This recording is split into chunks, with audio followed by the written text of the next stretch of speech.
This is Peter's Stone, a place steeped in folklore with a gruesome past, also known locally as Gibbet Rock. It is said to be the place of the last gibbet in the UK. Now, that is up for debate. However, what isn't up for debate is the beauty of the walk I took through Cressbrook Dale to get there. So today I am in Cressbrook Dale and I'm making my way to Peter's Stone. Now, parking is available in a small lay-by at the side of the road. I've got lucky today, it's quite a day and I've got the space to myself, but at weekends I can imagine that gets filled up pretty quickly. But then it's just a walk into the woods. From there we're following the path. It's going to take us down through Cressbrook Dale, through the forest, through the valley and to Peter's Stone at the very end.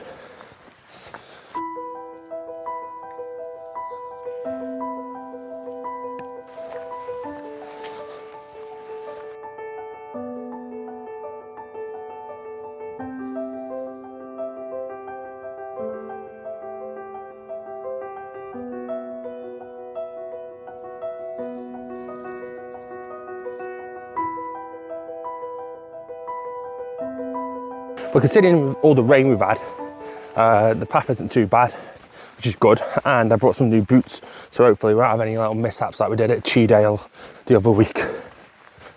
But it does look like quite a steep decline, which means when I'm on my way back, I've got a lovely incline.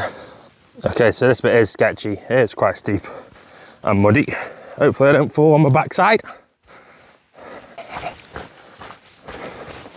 It looks like we're heading back into some forest again here. Interestingly, the bit I just crossed over was a bridge where it looked like a bit of a dried up riverbed. Now, we have had a lot of rain lately, so I am surprised that that is dried up. But I do know that a river does flow down this valley and it joins the River Wye down in Cressbrook Mill. So, I'm hoping that it is going to be running dry or shallow enough that I can cross it and now come to a crossroads. So take the path to the left or the path to the right. Let's go left. Let's see what's down this way. So down here behind me is what looks like where the river used to flow. And it's not flowing at the minute. There's a fence here and then there's a brick wall. So it seems like that now has been taken away. That's not the access land, that's the private land. That fence being there does remind me of the last time I was down in Cressbrook Mill and I saw lots of signs saying save Cressbrook Dale and I weren't too sure what the situation was. So I did a bit of research and what it appears to be is a consortium or a group have purchased some land on the west side, which would be that side. And everybody wanted to kind of live off this land. They were going to erect teepees, caravans, they were going to grow food and agriculture on this land, but the area is very heavily protected. So there's been a lot of dispute on whether or not they're allowed to do this to the land. I'm not too sure the status of it at the minute, but I do know lots of lawyers and the Peak District National Park and loads of people like that got involved. And I think it might be settled, but I'm not 100% sure. But I do love how mossy this bit of forest is. Mossy trees. Yeah, it's really nice. Our path seems to be disappearing a little bit now. It comes and goes. I'm not too sure how well you'll see this, but I can see now the water levels just starting to come in. Now, I don't know whether that is from the river or is it just water which has made its way down the side of the hill, but you can see now there's a bit of a flow to that water. So it's likely we're going to have to cross some water further upstream. And the other good news is I've just seen a couple coming back this way. So this path must lead to somewhere. it doesn't lead to getting smacked in the face by plants. Oh, here we go. Wow. I'm back out in the open valley.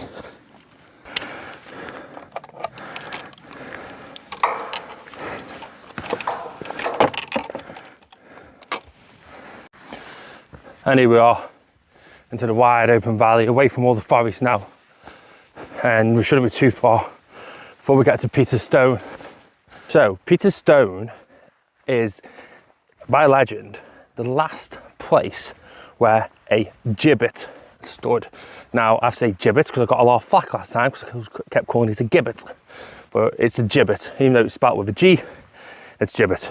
Anyway, for those who don't know what a gibbet is, it is like an old medieval cage where prisoners were sent and put into after execution, where they'd be hung up on display to rot and kind of act as a warning to anyone passing by. Well, legend has it that this was the place of the last gibbeting in the UK.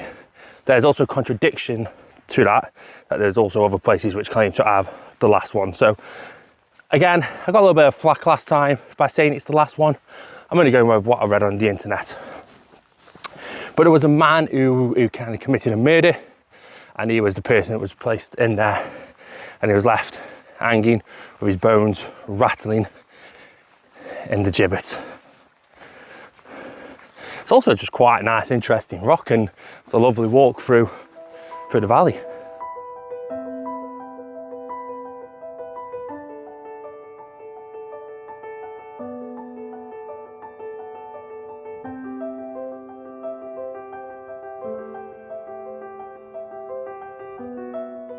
I've just spotted, it's a little bit off our path, but we can make it all the way back. Just across this bridge. Oh, I can hear dogs barking.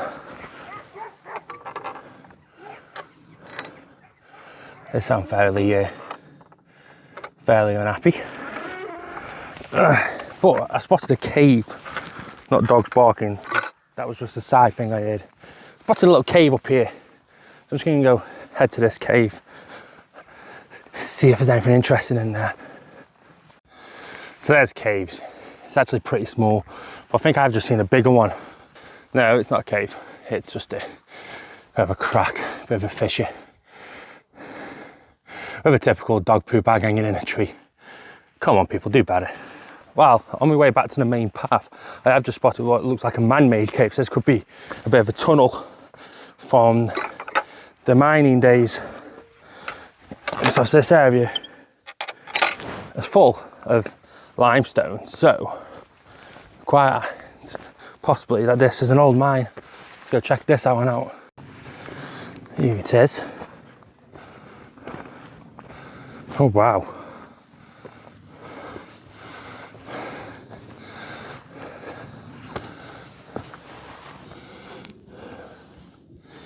There's a bit of litter and stuff in there, but it doesn't go too far in. It also smells a bit of wee, so I'm wondering if someone has been sleeping in there. That's somewhere I'd pick to sleep, if I'm honest. Alright, let's get on to Peter's Stone. Well, as places go, this has been really quiet. I met some people over in the forest who were just as surprised to see me as I was to see them. And then there's just been two gents walking the dog and just had a quick chat with them. And they're saying that this is one of the quietest ones in the Peak District, so it's definitely worth coming out on a weekday if you want some peace and quiet and you don't want to be overcrowded. Even at weekends, I can't see this being overly busy. So on this walk, I have seen lots of like cow dung, cow pats, whatever you want to call it, just in the path everywhere. But I thought I haven't seen any cows. Now I can see them all. I have no idea how to get up there. Oh, up there, except him. That black one now I got walked past.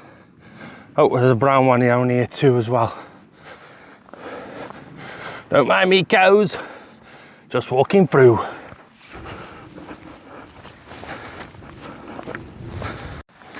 And I suspect Peter's Stone is just around this corner. Quick lesson in life. Every now and then, it's worth taking a look behind you, because I'm in my little world, filming the cows, thinking, Peter Stone's going to be around this corner. I actually even got a shot of it as I walked past without realising I got a shot of it. So I'm now walking back to Peter Stone because there it is. Smack bang in the middle of the camera where that black cow is. You know, I don't want to walk past. In my defence, I've only ever approached it from this way. So I've never seen what it looks like on the other side. So I literally did just walk past it and not even realise that was it. Well, let's head off to Peter Stone and we're going to climb on top. We'll get some good drone shots hopefully from up there if it's not too windy. And we're going to make a brew with a view of Peter Stone.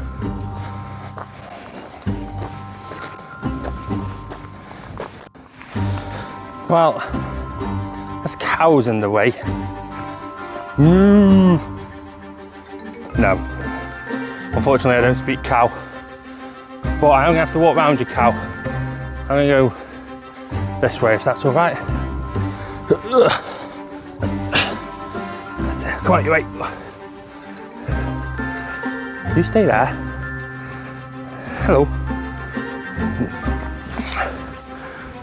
Bye. And here we have it. In all its glory, Peter Stone.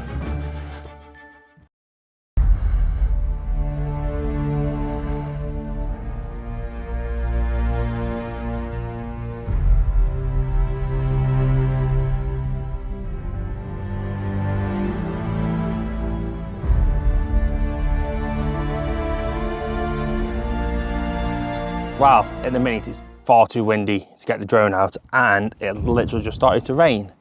Only spitting a little bit, but gonna go around, get a little bit of shelter, we're gonna make a brew and then we're gonna see if he's just calmed down enough to get on top and have a look and get some drone shots. Ooh, beautiful rainbow.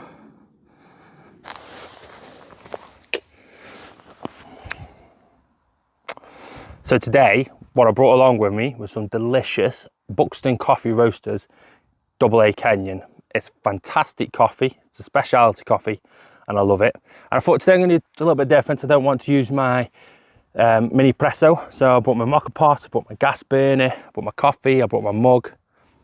Didn't bring a lighter, so I can't even do some fantastic coffee. That is very, very annoying. And because it's so quiet, no one's going to be walking past with a lighter or matches. So forgetting the lighter, meaning I can't have my coffee, is really annoying. And if I get up on top of here and I can't get the drone shots at once, that's going to also be extremely annoying. The two things I've come for is coffee and drone shots. And if I can't have any of them, I am actually going to be fuming. So I've got to find a way up here. I have been up here before. So let's get up here again. By before, I mean like 2 years ago. And this is a way up for this crack.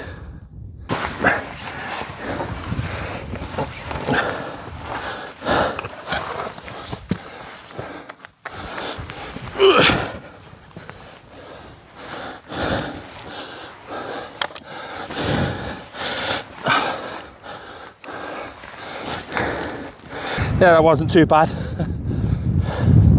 And here we are, right on top of Peter Stone. So you can see where the dale starts down here. And we ended up coming up that way, down through to Cressbrook Dale. I imagine there used to be like a road coming along here or something, because if this is where you're going to put your gibbet, you want people to see it, and obviously that road over there is a little bit too far away. So I wonder if there used to be an old road which used to run through the dale. It would make sense because you'd go through the valleys rather than up and over. Maybe. Now I'm hoping just for the winters to die down that little bit. Just calm down a little bit for me, that'll be great.